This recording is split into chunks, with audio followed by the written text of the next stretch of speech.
katika moja ya swali ambalo nimekuwa nikiulizwa na wanawake kwamba mwanamke mwenye ujauzito mwisho kuendesha gari huwa ni kwa muda gani?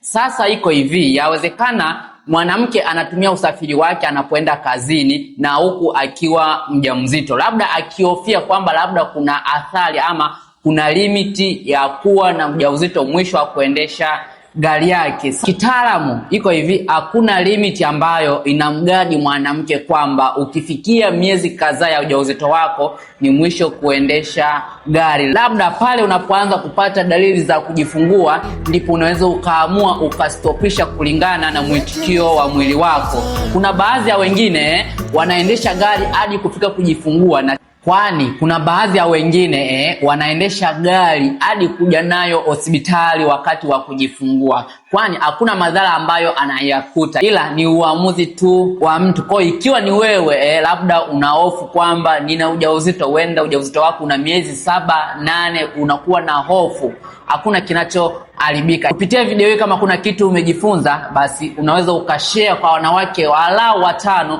utakuwa umefanya fadhila kubwa. Asiendelee kuwa na hofu ikupelekea kuathiri kiumbe kilichoko tumboni. Usisahau kucomment, kufollow na kulike ili tuendelee kujifunza zaidi.